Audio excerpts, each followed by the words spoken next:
Bonjour à toutes, aujourd'hui je vais vous représenter une de mes anciennes vidéos, c'est la vidéo qui est la plus vue de ma chaîne, c'est le Water Marble en spirale. Donc tout d'abord j'ai posé un vernis blanc de base et je vais protéger mon doigt avec du scotch.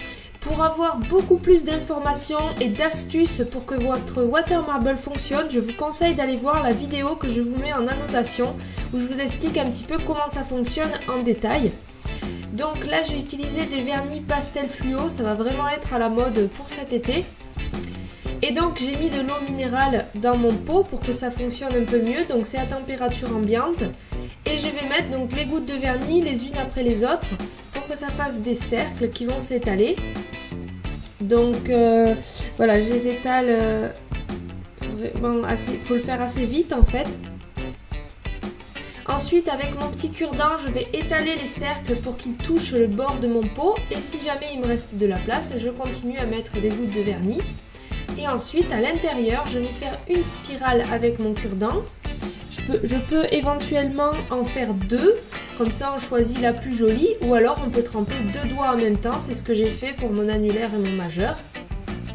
Comme ça économise un peu de vernis.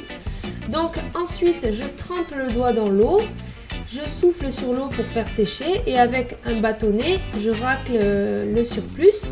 Ensuite je sors mon doigt de l'eau et avec un ciseau je vais donc enlever les scotch et avec la pince donc je les enlève. Et tant que c'est pas sec, je vais venir gratter le vernis encore frais avec un bâtonnet. Comme ça, ça me fait un petit peu moins de nettoyage à l'acétone après. Et donc quand j'ai terminé, je nettoie avec de l'acétone et un pinceau carré. Ensuite, je vais fabriquer un petit top coat pigmenté, donc j'adore le faire, en ce moment c'est ma folie. Donc j'ai pris des pigments Make Up Forever et j'ajoute du top coat à l'intérieur. Et puis ça me fait un petit top coat super sympa nacré.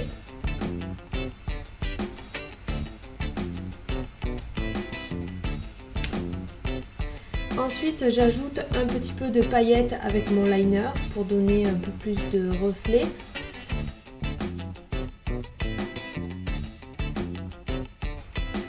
Puis je pose mon strass, donc j'espère que cette technique vous a plu. C'est vrai que le Water Marble ça consomme un peu de vernis quand même. Donc moi je vous conseille de faire deux doigts en même temps et d'utiliser des vernis par exemple pas chers comme ceux que j'ai utilisés, les LOL qui sont vendus à 1 €. Ils sont vraiment super bien pour le Water Marble. Et puis comme ça on a moins de regrets à utiliser ces vernis. Voilà, je vous dis à vendredi prochain, à bientôt.